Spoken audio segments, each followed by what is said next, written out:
नमस्ते दोस्तों। आज फिर जनरल साइंस की क्लास में नए टॉपिक के साथ आज का जो अपना टॉपिक है पदार्थ, द्रव्य, जिसको इंग्लिश में हम बोलते हैं सब्सटेंस या मैटर, उसके बारे में बात करेंगे, जिसके अंदर पदार्थ की विभिन्न अवस्थाएं, उनके रासायनिक प्रकार, जैसे तत्व क्या है, यौगिक क्या है, मिश्रण क्या है, इन सब के बारे में आज हम पढ़ेंगे। तो क्लास स्टार्ट करने से पहले आज की बूस्ट लाइन तो आपके स्क्रीन के सामने होगी। मुश्किल नहीं है कुछ दुनिया में, मुश्किल नहीं है कुछ दुनिया में, तू जरा हिम्मत तो कर, तू जरा हिम्मत तो कर, ख्वाब बदलेंगे हकीकत में, ख्वाब बदलेंगे हकीकत में, तू जरा कोशिश तो कर, तू जरा कोशिश तो कर। अगर कोशिश करोगे तो सफलता अपने को ज़रूर मिलेगी। इसी के साथ आज की हम ये क्लास स्टार्ट करते हैं। तो आज की इस क्लास में सबसे पहले हम बात कर रहे हैं यहाँ पर कि क्या लिखा हमने यहाँ पे, पदार्थ। क्या शब्द लिखा हुआ है? ठीक है, क्या लिखा? पदार्थ। आज एक शब्द है ना, बहुत से कंपटीशन एग्जाम में पदार्थ, इसी पदार्थ को हम क्या कहते हैं? द्रव्य। द्रव्य अलग होता है, ये द्रव्य है, और इंग्लिश में बोले तो इसको हम सब्सटेंस। तो यहाँ पर हम बात कर रहे हैं पदार्थ, द्रव्य या सब्सटेंस की बात करेंगे। सबसे पहला पॉइंट तो अपने ये बनता है कि पदार्थ किसे कहते हैं। जैसे ये मार्कर है हाथ में, तो ये भी एक पदार्थ है। मतलब कोई भी वस्तु होती है उसको हम नॉर्मली हम क्या बोलते हैं? पदार्थ बोलते हैं। तो एक सिंपल से डेफिनेशन कर लेते, ज़्यादा टाइम खराब नहीं करते इस पर, कि वह वस्तु जो स्थान घेरती है, जैसे मार्कर को आप यहाँ रखोगे तो ये इतना एरिया कवर करेगा, वह वस्तु जो स्थान घेरती है तथा उसमें द्रव्यमान होता है, उसे हम क्या बोलते हैं? पदार्थ कहते हैं। तो इसके लिए आप सिंपल से लैंग्वेज में आप लिख सकते हो कि पदार्थ किसे कहते हैं। तो दो शब्द में यहाँ परिभाषा लिख सकते हो कि वह वस्तु जो स्थान घेरती है तथा उसमें द्रव्यमान होता है, उसे आप क्या कह सकते हो? उसे हम क्या कह सकते हैं? पदार्थ। सिंपल से डेफिनेशन है। अब देखो यहाँ से हम बात करते हैं पदार्थ के प्रकार की। नॉर्मल पूछे कि पदार्थ कितने प्रकार के होते हैं, तो आप बोलते हैं ठोस, द्रव, गैस। वो पदार्थ के भौतिक गुणों के आधार पर है। तो पदार्थ का यहाँ डिवाइडेशन है, सब्सटेंस है, उसको हमने भौतिक और रासायनिक गुणों के आधार पर अलग अलग कैटेगरी में डिवाइड किया है। तो यहाँ से आप इस चीज़ को समझने की कोशिश करना। बहुत अच्छे अच्छे क्वेश्चन बनेंगे कि बात कर रहे हैं यहाँ पे कि पदार्थ की बात करें तो पहला प्रकार तो हम यहाँ पदार्थ का ले रहे हैं, किसके आधार पे? भौतिक गुणों के आधार पर। तो भौतिक गुणों के आधार पर तो आप सुनते हो कि पदार्थ को तीन भौतिक अवस्थाओं में डिवाइड किया गया है, ठोस, द्रव और गैस। अभी कमेंट्स आएगा सब भौतिक अवस्था तीन नहीं होती है, 5 होती है, तो बड़ा उनकी भी बात करेंगे। एक को हम प्लाज्मा बोलते हैं और एक बोस आइंस्टीन कंडेंसेट, 5वीं अवस्था, तो इनके बारे में बात करेंगे। और दूसरा डिवाइडेशन है इसको रासायनिक गुणों के आधार पर। किसके आधार पे? रासायनिक गुणों के आधार पर। क्या लिखा है? भौतिक गुणों के आधार पे, और दूसरा क्या लिख दिया हमने? रासायनिक गुणों के आधार पर। अब देखो यहां से हम बात करें कि भौतिक गुणों की हम बात करें,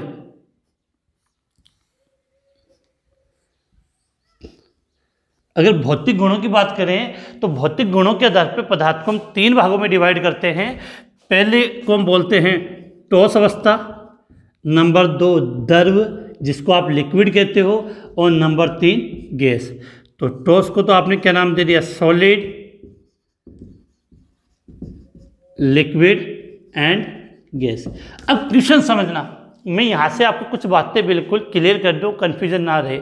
अगर आपसे ये पूछा जाए कि पदार्थ की भौतिक अवस्था कितनी होती है, क्वेश्चन सुन लेना कि पदार्थ की भौतिक अवस्था, फिजिकल स्टेट कितनी होती है, तो आंसर सदैव 3 देना है, 3 लिखिए। लेकिन क्वेश्चन ये पूछ लिया जाए कि पदार्थ की चौथी अवस्था कौन सी होती है और 5वीं कौन सी होती है, तब उनके नाम बताने हैं। तो ये बिल्कुल कंसेप्ट भी क्लियर होना चाहिए कन्फ्यूजन में कि अगर हम बात करें तो पदार्थ की कितनी अवस्था होगी? 3, और पदार्थ की चौथी अवस्था में ये लिख रहा हूँ, देखो ये तो हो गया 1 2 3। पदार्थ की चौथी अवस्था का मैंने यहाँ पर क्या नाम लिखा है, प्लाज्मा। क्या नाम लिखा है, प्लाज्मा, नंबर 4। और नंबर 5 पे आप बोलते हो बोस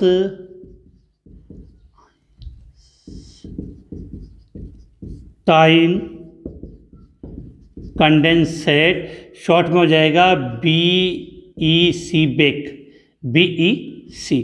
अब देखो मैं फिर से क्लियर कर दिया कि क्योंकि इसी प्रकार से एक छठी अवस्था की भी अभी खोज चल रही है जिसको FIC से हम रिप्रेजेंट करते हैं, फर्मो आयनिक आइंस्टीन कंडेंसेट कहा जाता है। तो उसकी बात नहीं, क्वेश्चन फिर से क्लियर कर दूं कि अगर आपसे कभी भी किसी भी कंपटीशन एग्जाम में ये पूछ लिया जाए कि पदार्थ की भौतिक अवस्था कितनी है, भौतिक गुणों के आधार भौतिक अवस्था कितनी है, तो आपको उसका राइट आंसर क्या लिखना है, 3, ठोस द्रव गैस। लेकिन क्वेश्चन ये पूछ लिया जाए कि पदार्थ की चौथी अवस्था कौन सी है, तो आंसर क्या होगा, प्लाज्मा। और 5वीं अवस्था की हम बात करें तो उसको आप क्या कहोगे, बोस आइंस्टीन कंडेंसेट। इसके बाद प्लाज्मा जो ठोस द्रव गैस क्या, ये तो आप जानते हो। प्लाज्मा और बोस आइंस्टीन कंडेंसेट के बारे में अभी मैं बताऊंगा, इनको क्या कहते हैं, इनका क्या महत्व है, किस कारण से हम इनका अध्ययन करते हैं, क्योंकि क्वेश्चन यहाँ से बहुत अच्छे पूछे जाते हैं। रासायनिक गुणों के आधार पर हमने क्या किया कि इन पदार्थों को 2 हिस्सों में डिवाइड कर लिया। कितने हिस्सों में, 2 हिस्सों में। एक को तो नाम हमने दे दिया शुद्ध पदार्थ, एक को तो हमने क्या नाम दे दिया, शुद्ध पदार्थ, प्योर सब्सटेंस। और दूसरे को हमने नाम दे दिया अशुद्ध पदार्थ, अशुद्ध पदार्थ। ठीक है। अब देखो एग्जाम में क्वेश्चन बहुत बार पूछा गया, निम्न में से शुद्ध पदार्थ कौन सा है। बहुत बार इस प्रकार का ऑब्जेक्टिव टाइप क्वेश्चन आपसे पूछ लिया जाता है कि निम्न में से शुद्ध पदार्थ कौन सा है। तो याद रखना, शुद्ध के अंदर हम 2 प्रकार के पदार्थ पढ़ेंगे, एक को हम लिखते हैं तत्व और दूसरे होते हैं आपके यौगिक। तो जो भी तत्व और यौगिक होंगे, जो भी तत्व और यौगिक होंगे वो कैसे पदार्थ होंगे, आपके शुद्ध पदार्थ होते हैं। और अशुद्ध पदार्थ के अंदर जो आप टॉपिक पढ़ोगे वो हम पढ़ते मिश्रण, जिसको आप मिक्सर बोलते हो। क्या पढ़ते हैं, मिश्रण, या जिसको आप क्या कहते हो, मिक्सर कहते हो। ठीक है। अब मिश्रण के लिए भी आपने पढ़ा होगा, जो मिक्सर होता है वो 2 प्रकार का होता है। एक के लिए तो हम बोलते हैं समांगी होमोजेनस मिक्सर, और दूसरे के लिए बोलते हैं विषमांगी हेट्रोजेनस। थोड़ा सा झलक देकर नजर नहीं आए तो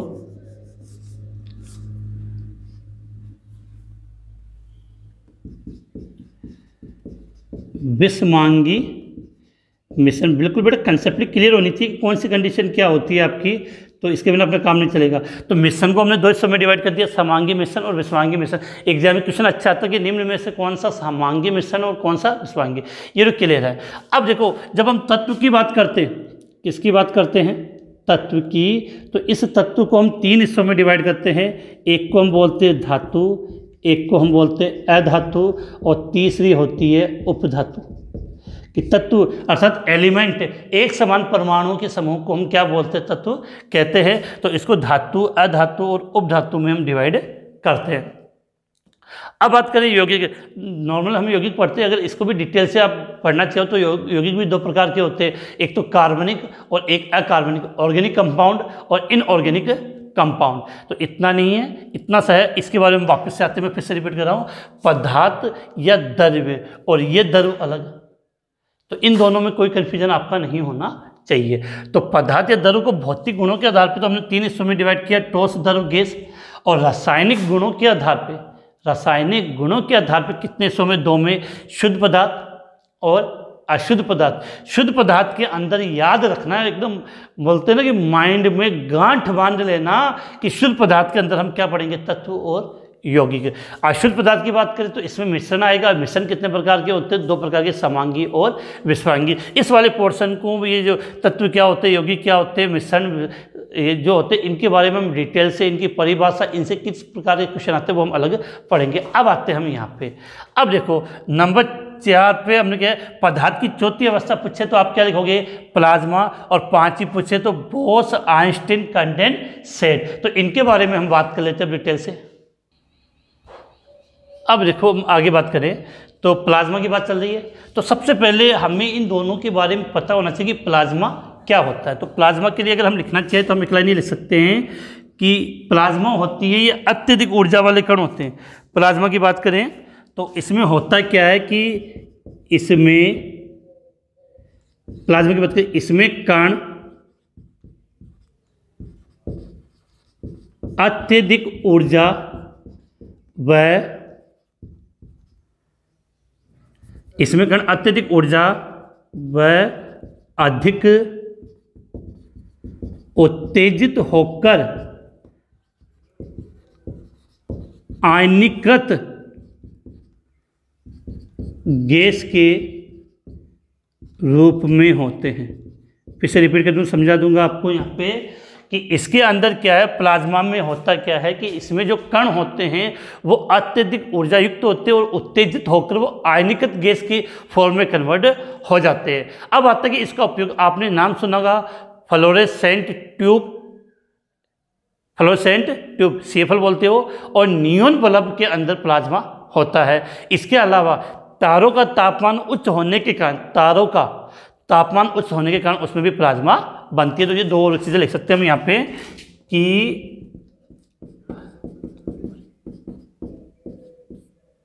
फ्लोरेसेंट ट्यूब तथा, क्या लिखा है, फ्लोरेसेंट ट्यूब तथा नियॉन बल्ब में प्लाज्मा होती है। क्या लिखा है, फ्लोरेसेंट ट्यूब और नियॉन बल्ब में क्या पाई जाती है, प्लाज्मा पाई जाती है। दूसरा अगर बात करें तो तारों के अंदर, किसके अंदर, उस तापमान के कारण, देख सकते हैं यहाँ पे चाहे तो उच्च तापमान के कारण तारों में प्लाज्मा बनता है। उच्च तापमान के कारण तारों में क्या बनता है, आपका प्लाज्मा बनता है। तो ये तो बात थी प्लाज्मा की, जहाँ से अपने कुछ क्वेश्चन पूछे जा सकते थे और मुझे जो बातें अच्छी लगी वो मैंने बता दी। अब हम बात करते हैं BEC, बोस आइंस्टीन कंडेंसेट। ये क्या होती है कि बहुत कम घनत्व वाली गैस को बहुत कम तापमान पे जब ठंडा किया जाता है, बहुत कम घनत्व वाली, जिसका घनत्व बहुत कम हो, तो बहुत कम घनत्व वाली गैस को बहुत कम तापमान पे जब ठंडा किया जाता है तो बोस आइंस्टीन गैस कंडेंसेट हमें गैस प्राप्त होती है। देखो इसके नाम की भी बता दूं, इसका नाम भारतीय वैज्ञानिक सत्येंद्रनाथ बोस और अल्बर्ट आइंस्टीन के नाम से रखा गया है। तो इसका बोस आइंस्टीन कंडेंसेट, ये BC का वर्णन मैं यहाँ कर रहा हूँ। इसमें क्या होता है, इसमें बहुत कम घनत्व वाली, इसमें बहुत कम घनत्व वाली गैस को बहुत कम तापमान पर ठंडा किया जाता है। इसमें बहुत कम घनत्व वाली गैस को बहुत कम तापमान पर ठंडा किया जाता है। उस कंडीशन में आपको बोस आइंस्टीन कंडेंसेट प्राप्त होता है। और नाम के लिए तो समझ लेना कि इसको दो वैज्ञानिकों के नाम पे, एक तो आपने भारतीय वैज्ञानिक सत्येंद्र नाथ बोस, क्या लिखा है, सत्येंद्र नाथ बोस के लिए, और दूसरा था अल्बर्ट आइंस्टीन, इनके नाम पे इसको रखा गया है। तो ये तो पदार्थ की एक छोटा सा हमने शुरुआत किया है, एक क्लासिफिकेशन बनाया जिसके बारे में हमने इतनी बातें ये लिखी है। अब हम क्या करेंगे, देखो प्लाज्मा के बारे में मैंने आपको यहाँ बता दिया, बोस आइंस्टीन कंडेंसेट के बारे में हो गई, ठोस द्रव गैस के बारे में कोई विशेष बात नहीं है, जब हम पढ़ेंगे जहाँ अलग टॉपिक बनेगा वहाँ से हम उनकी बातें कर लेंगे। अब हम बात करते हैं कि रासायनिक गुणों के आधार पर, क्योंकि जो क्वेश्चन के रूप में मैं फिर से रिपीट कर दूं आपको कि जल्दीबाजी नहीं है, लेकिन टॉपिक पढ़े उसका कंसेप्ट पूरा क्लियर होना चाहिए, उसमें कोई कन्फ्यूजन वाली बात नहीं होनी चाहिए। देखो यहाँ से आपकी बात क्लियर होनी चाहिए कि अगर हमने बात की, सबसे पहली बात कि पदार्थ को ही आप क्या बोलते हो, द्रव्य बोलते हैं। क्या बोलते हैं? द्रव्य। ये द्रव्य अलग है, ठीक है। फिर याद होना चाहिए कि भौतिक गुणों के आधार पर पदार्थ को कितनी अवस्था में डिवाइड किया? 3 में। लेकिन अगर आपको पदार्थ की चौथी अवस्था पूछी जाए तब आंसर क्या कहोगे? प्लाज्मा।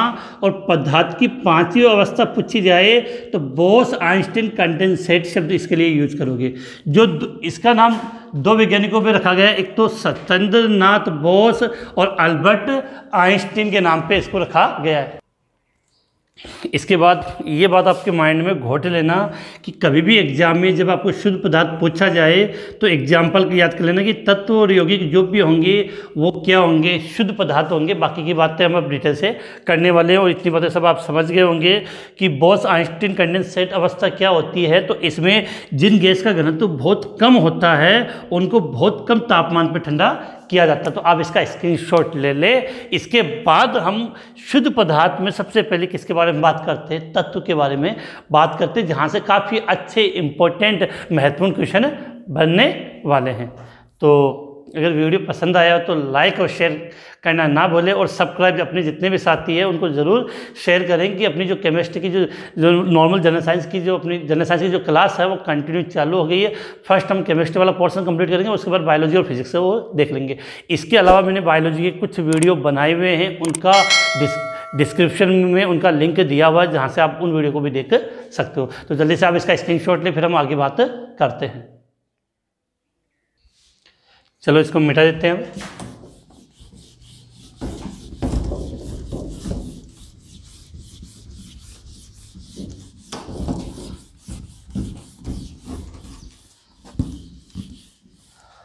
अब हम बात करें अपने नेक्स्ट टॉपिक की। तो नेक्स्ट टॉपिक के रूप में हमने जो यहाँ पर लिया है उसको मैंने क्या लिखा है? तत्व, एलिमेंट्स बोलते हो।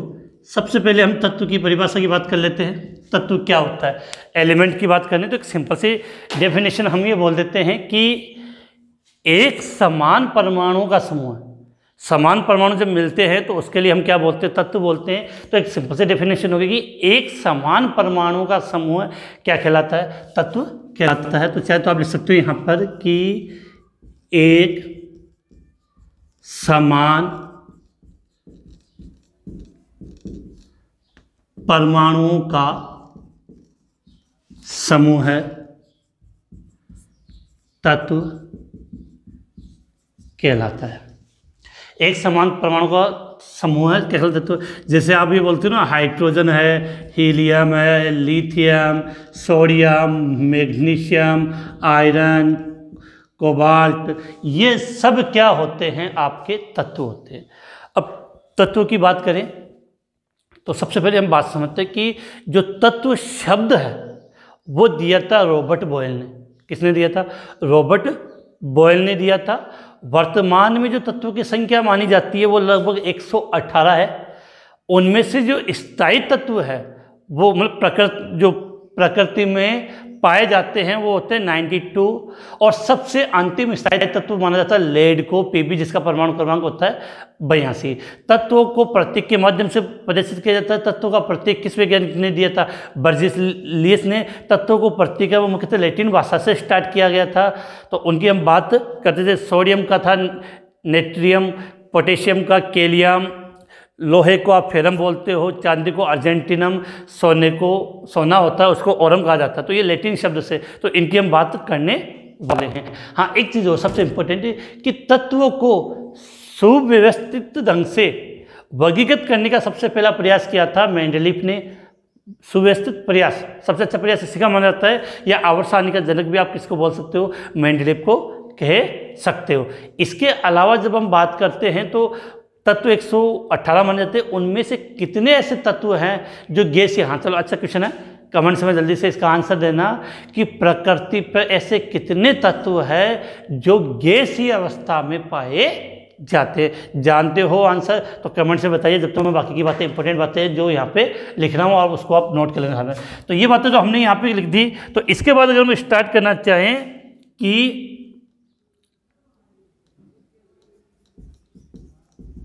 वर्तमान में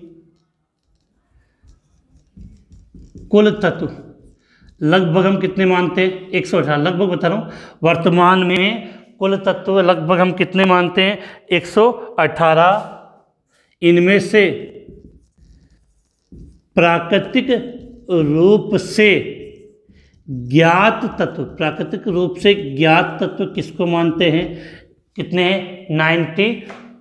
और सबसे अंतिम जो स्थायी तत्व है वो लेड माना जाता है। तो इसके लिए भी हम लाइन यहाँ पे लिख सकते हैं कि अंतिम स्थायी तत्व, अंतिम स्थायी तत्व, अंतिम स्थायी तत्व हम किसको मानते हैं? लेड को मानते हैं। प्रतीक होता है Pb। और अगर इसका परमाणु क्रमांक लिखना चाहो तो मैं यही लिख देता हूँ नीचे 82। कितना होता है? लेड सबसे अंतिम, सीसा बोलते हो आप, इसी को हम सीसा बोलते हैं। तो 82 पे आता है Pb। ठीक है। इसके बाद अगर हम आगे और बात करना चाहें तो तत्वों को सुव्यवस्थित वर्गीकरण, तत्वों का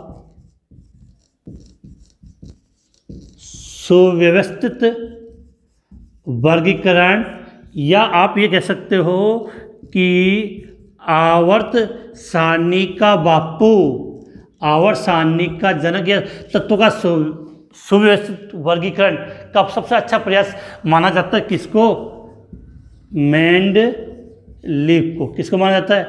मेंडलीव को माना जाता है। अब यहाँ से मैं क्वेश्चन पूछता हूँ कि जब हम आवर्त सारणी करते हैं तो परमाणु क्रमांक 1 से लेकर जैसे ही 82 तक आते हैं तब तत्व स्थायी माने जाते हैं, उसके आगे वाले तत्व स्थायी नहीं माने जाते। एक बात समझना, यहाँ पे थोड़ा सा कंसेप्ट समझा रहा हूँ कि परमाणु का ये नाभिक है, नाभिक है, नाभिक में प्रोटॉन और क्या होता है? न्यूट्रॉन पाया जाता है। नॉर्मली इनकी संख्या 1:1 होती है, लेकिन जैसे जैसे परमाणु क्रमांक बढ़ता है तो ये देखा जाता है कि प्रोटॉन की तुलना में न्यूट्रॉन की संख्या है वो काफ़ी ज़्यादा हो जाती है। और एक कंडीशन ऐसी आती है कि जब इसका अनुपात 1.5 अनुपात से ज़्यादा हो जाए, कितना? 1:1.5 अनुपात से न्यूट्रॉन की संख्या जो प्रोटॉन की तुलना में 1.5 गुनी हो जाती है। और अगर उससे ज़्यादा जब न्यूट्रॉन की संख्या होती है तो नाभिक अस्थायी हो जाता है और तत्व टूट कर नीचे वाले तत्वों में परिवर्तित तो हो जाते हैं। तो अंतिम स्थायी तत्व हम किसको मानते हैं? लेड को मानते हैं। बहुत अच्छा यहाँ पर क्वेश्चन पूछा जाता है। इसके बाद अगर हम आगे बात करें तो यहाँ पर ये शब्द आपको याद रखना है कि तत्व शब्द किसने दिया था? रॉबर्ट बॉयल ने। 9th की बुक में लिखा हुआ बहुत सिंपल लैंग्वेज में, तत्व शब्द किसने दिया था? रॉबर्ट बॉयल ने। और तत्वों के प्रतीक की जो अवधारणा थी कि तत्वों को प्रतीक के माध्यम से व्यक्त किया जाए, ये बात ने कही थी, किसके द्वारा लागू थी? बर्जीलियस के द्वारा, बर्जीलियस के द्वारा। तो तत्व के लिए नॉर्मल कुछ बातें थी। अब यहाँ से हम बात करते हैं कि अपनी इस कुल 118 जो तत्व मानते हैं उनमें से 11 तत्व ऐसे हैं जो गैसीय अवस्था में पाए जाते हैं। मतलब नॉर्मल कंडीशन में कौन सी अवस्था में? गैसीय अवस्था में पाए जाते हैं। तो ये 11 तत्व कौन कौन से हैं, इनसे अच्छा क्वेश्चन बन सकता है कि तो इसको आप समझते हैं कि आपने आवर्त सारणी पढ़ी है तो आवर्त सारणी का आपको सबको याद होगा वर्ग नंबर 18। आवर्त सारणी का वर्ग नंबर 18, आवर्त सारणी का वर्ग नंबर 18। चलो इसको थोड़ा यहाँ लिख लेते हैं हम कि सब आ जाए। आवर्त सारणी में वर्ग नंबर 18, जिसको आप क्या बोलते हो? अक्रिय गैस से शून्य वर्ग। ठीक है। तो इसमें कौन कौन से तत्व थे, इसको एक याद करने का तरीका भी था, आपको अगर याद हो तो। है नेता और कर्मचारी जीते रहो। 6 तत्व हो गए। 18वें वर्ग में जितने भी तत्व पाए जाते हैं वो सब गैसीय अवस्था में होते हैं। कौन सी अवस्था में? गैसीय अवस्था में। तो 18वें वर्ग में कौन कौन से? Helium, neon, argon, krypton, xenon, radon. 6 तो ये हो गए। अब कितने बच गए? देखो यहाँ से बात कर रहे हैं गैसीय तत्व की, तो गैसीय तत्व, तो आवर्त सारणी में कुल गैसीय तत्व कितने पाए जाते हैं बेटा? 11 पाए जाते हैं। आवर्त सारणी में कुल गैसीय तत्व कितने होते हैं? 11। उनमें से 6 तो कौन से हो जाएंगे? वर्ग नंबर 18 है नेता और कर्मचारी जीते रहो। ये हो गए, लाइन ऐसे याद कर सकते हो। इसके अलावा इनके मैं नाम भी लिख दूंगा, चलो नाम लिख देता हूँ, आए कुछ कन्फ्यूजन ना हो। देखो H का मतलब होता है हीलियम,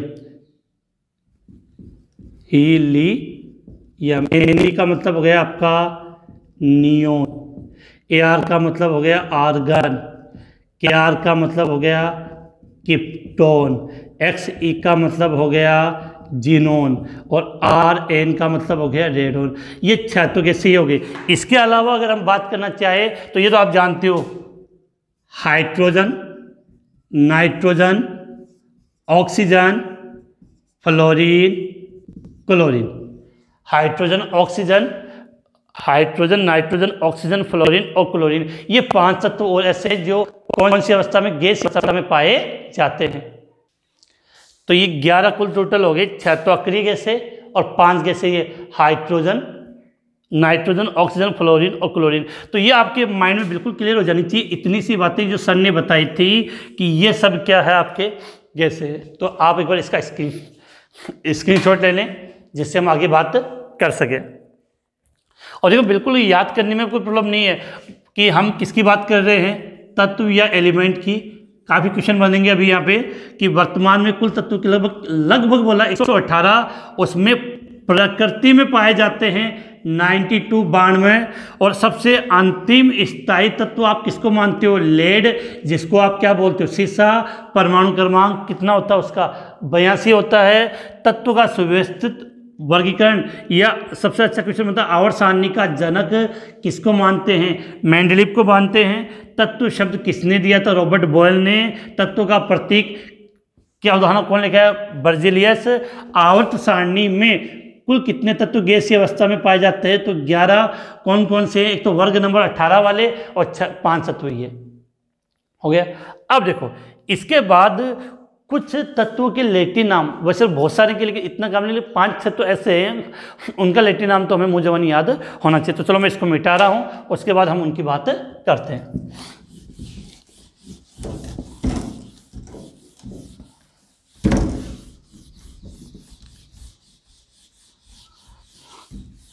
अब देखो कि अगर हम इनकी बात समझना चाहें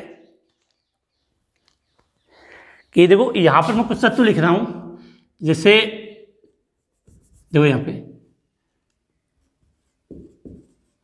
लैटिन नाम की बात कर लेते, किसकी बात करें, लैटिन नाम। जैसे यहाँ मैंने एक लिख दिया सोडियम, फिर एक की हम बात लेते हैं कैल्शियम, आयरन, चांदी, सोना।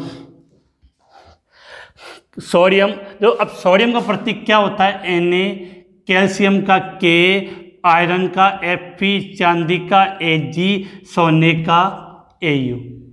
तो अगर आपने सुना हो तत्वों का प्रतीक के रूप में प्रदर्शित करने का तरीका ये होता है कि तत्वों को उनके अंग्रेजी वर्णमाला के पहले अक्षर के द्वारा रिप्रेजेंट किया जाता है। पहले ये दूसरे अक्षर के द्वारा, पहला शब्द कैपिटल होता है, दूसरा स्मॉल होता है। लेकिन यहाँ जब आप इन शब्दों को गौर से देखोगे तो सोडियम में Na, सोडियम कहीं मैच नहीं खाता। पोटेशियम, आयरन, ये शब्द इनके जो प्रतीक दिए गए वो इनके नाम से मैच नहीं करते, क्योंकि ये प्रतीक कौन सी भाषा से दिए गए, लैटिन भाषा से दिए गए हैं। तो यहाँ पर आपको ये याद होना चाहिए कि सोडियम का जो लैटिन नाम है वो क्या होता है, नेट्रियम। नेट्रियम से Na शब्द है। सोडियम का लैटिन नाम नेट्रियम, पोटेशियम का लैटिन नाम केलियम। क्या लिखा है, पोटेशियम का लैटिन नाम हमने क्या लिख दिया, केलियम। फिर आयरन का लैटिन नाम होता है, लैटिन भाषा में इसको फेरम बोलते हैं। चांदी को अर्जेंटम और सोने को ओरम। यहीं से ये प्रतीक आपके निकल के आए। तो ये आपको बिल्कुल याद होनी चाहिए। ज़्यादा मैंने नहीं लिखा है, 5 के नाम लिखाए हैं। क्वेश्चन आ जाता है कि सोडियम का, किसकी बात करें हम, सोडियम का जो प्रतीक हमने Na दिया है, सोडियम का प्रतीक हमने Na दिया, तो इसका किसके आधार पर दिया, लैटिन नाम नेट्रियम। मैं बार बार रिपीट इसलिए करता हूँ कि बार बार बोलोगे तब याद होगा, अन्यथा कोई फायदा नहीं है। लैटिन नाम क्या होगा, नेट्रियम। कैल्शियम का जो लैटिन नाम होता है वो हो गया केलियम। लोहे को तो सब याद होगा, फेरम। चांदी का अर्जेंटम और सोने का बात करें तो ओरम, ये इनके लैटिन नाम है। इसका स्क्रीनशॉट लें, उसके बाद हम थोड़ा सा टॉपिक को और आगे बढ़ाते हैं।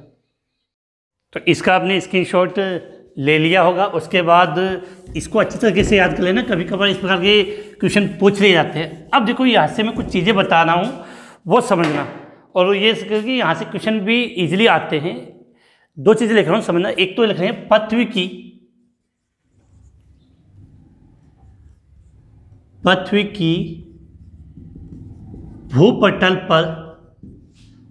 भूपटल पर पाए जाने वाले तत्वों की प्रतिशत मात्रा। क्या लिखा है? एक तो बात है पृथ्वी की भूपटल का मतलब पृथ्वी की ऊपरी सतह पर कौन कौन से तत्व पाए जाते हैं और कितनी प्रतिशत मात्रा में पाए जाते हैं, उनकी बात करेंगे। और एक दूसरी बात कर रहे हैं कि मानव शरीर में पाए जाने वाले तत्वों की प्रतिशत मात्रा। अब देखो यहाँ से कि मैंने केवल तत्व की बात की, धातु और अधातु की बात नहीं की है। धातु और अधातु वाला टॉपिक तो मैं एक अलग से एक दिन क्लास लेंगे, जिसमें काफ़ी अच्छे मैटर बनते हैं। तो यहाँ पर ध्यान रखना कि पृथ्वी के भूपटल पर पाए जाने वाले तत्वों की बात करें तो इसमें सर्वाधिक मात्रा में आपकी जो तत्व पाया जाता है वो कौन सा है? ऑक्सीजन। नंबर 2 पे आता है सिलिकॉन। नंबर 3 पे आता है आपका एल्यूमिनियम। नंबर 4 पे आता है आपका लोहा, आयरन। और नंबर 5 पे आता है आयरन। ऐसे बहुत सारे हैं, लेकिन हम इन्हीं की बात कर लेते हैं कि पर्सन सुन लेना कि पर्सन सीधा आता है कि पृथ्वी के भूपटल पर सर्वाधिक मात्रा में पाया जाने वाला तत्व। तो सर्वाधिक मात्रा में कौन पाया जाता है? ऑक्सीजन है। और ये लगभग इनकी प्रतिशत मात्रा लिख रहा हूँ, 1% ऊपर नीचे हो सकती है। तो ऑक्सीजन की लगभग मात्रा मानते हैं 46.6%, सिलिकॉन की होती है 27.1%, एल्यूमिनियम होता है 8.1%, आयरन होता है 5%, और ये नंबर 5 पे आपका कैल्शियम होता है। बेटा क्या आता है? कैल्शियम। जो कैल्शियम होता है वो 3.2%। तो पृथ्वी के भूपटल पर सर्वाधिक मात्रा में पाए जाने वाले तत्व की बात करें तो ऑक्सीजन होगा 46.6%, सिलिकॉन 27.1%, एल्यूमिनियम 8.1%, लोहा 5% और कैल्शियम 3.2%। इसके बाद अगर हम मानव शरीर की बात करें, किसकी बात करें? मानव शरीर की बात करें तो इनका क्रम आप देखना कि सर्वाधिक मात्रा में अपने शरीर के अंदर जो तत्व पाया जाता है ऑक्सीजन। नंबर 2 पे आता है आपका कार्बन। नंबर 3 पे आता है आपका हाइड्रोजन।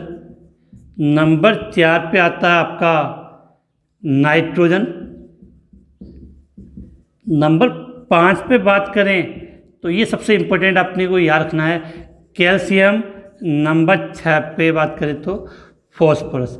तो ये अपने शरीर में पाए जाने वाले तत्वों की प्रतिशत मात्रा का हमने यहाँ पर उल्लेख किया है, जो हमने अब देखो यहाँ पर हम बात कर लें कि अपने शरीर में जो ऑक्सीजन है वो लगभग 65% पाई जाती है।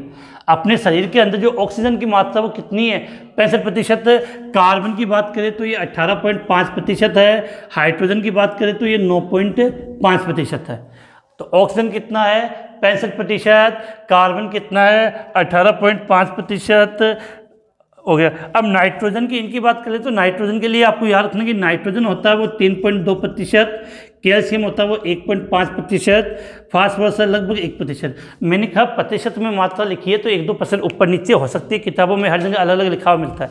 लेकिन अब देखो यहाँ से जो क्वेश्चन अपने को समझने ये तो रह जाएगा। अब क्या होता है कि तत्व की बात करें तब तो क्रम ये रहेगा कि प्रकृति में सबसे अधिक मात्रा में कौन, भूपटल पे सर्वाधिक मात्रा में कौन सा तत्व पाया जाता है? तो आंसर क्या हो गया? ऑक्सीजन। मानव शरीर में सर्वाधिक मात्रा में कौन सा तत्व पाया जाता है? ऑक्सीजन 65%। लेकिन कभी कभार आपको तत्व न पूछकर सवाल में धातु और अधातु दे दिया जाता है। तो ध्यान रखना, आपका ऑक्सीजन है वो क्या होती है? अधातु। लेकिन अगर आपसे ये पूछ लिया जाए पृथ्वी की भूपटल पर सर्वाधिक मात्रा में पाई जाने वाली धातु की बात करें तब आंसर क्या होगा? एल्यूमिनियम होगा। लोहा नंबर 2 पे आएगा, कि लोहा भी धातु होती है, तो लोहा कितने नंबर पे? धातु की बात की तो ये विशेष बात रखना। उसी प्रकार ये ऑक्सीजन तो आप समझ गए कि आपकी क्या होती है, अधातु होती है। कैल्शियम की बात करें तो ये क्या होती है, धातु। तो मानव शरीर में सर्वाधिक मात्रा में कौन सी धातु पाई जाती है, कैल्शियम पाई जाती है। ठीक है, तो ये चीज़ें समझ लीजिए, क्योंकि कृषि तत्व न पूछ। हाँ, अगर आपसे ये पूछ लिया जाए कि पृथ्वी की भूपटल पर सर्वाधिक मात्रा में पाई जाने वाली अधातु कौन सी है, अधातु कौन सी है, तो इसका राइट आंसर ऑक्सीजन होगा। लेकिन सर्वाधिक मात्रा में धातु पूछी जाए तो एल्यूमिनियम है, और नंबर 2 पे पूछ ली जाए तो लोहा याद आपको रखना है। इसके बाद अगर मानव शरीर की बात करें, किसकी बात करें, मानव शरीर की बात करें, तो मानव शरीर में सर्वाधिक मात्रा में ऑक्सीजन है, वो ऑक्सीजन के रूप में सर्वाधिक मात्रा में ऑक्सीजन अधातु पाई जाती है। अगर धातु की बात करें तो कैल्शियम इसका आंसर होगा। तो आज की इसका स्क्रीनशॉट ले लें।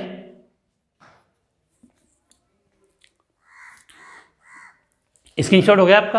अब देखो, आगे हम बात करें कि यहाँ से हमें कुछ चीज़ें समझने के लिए ये है कि आज का हम तत्व स्टार्ट किया था पदार्थ। पदार्थ क्या था वो पढ़ा था, फिर तत्व की कुछ मेन बातें। अब जो तत्व के अंदर धातु, अधातु और उपधातु आती है, धातु, अधातु, उपधातु तीनों आती है। तो आज का एक क्वेश्चन तो आपके लिए कि उपधातु के उदाहरण कौन कौन से, वो आप कमेंट्स में जरूर बताएं। उपधातु किसकी बात कर रहा हूँ मैं, उपधातु की जो उदाहरण है वो आप कमेंट्स में लिखें। और धातु, अधातु और उपधातु का एक अलग टॉपिक है, बड़ा टॉपिक है, तो उसको हम अलग से पढ़ेंगे, क्योंकि उसमें धातु से और अधातु से काफ़ी अच्छे क्वेश्चन बनते हैं, तो वो टॉपिक अपना अलग हो जाएगा। तो इतना हो गया। अब कल की क्लास में हम यौगिक है, मिश्रण है, और इनको पृथक कैसे करते हैं उनके विधियों के बारे में पढ़ेंगे।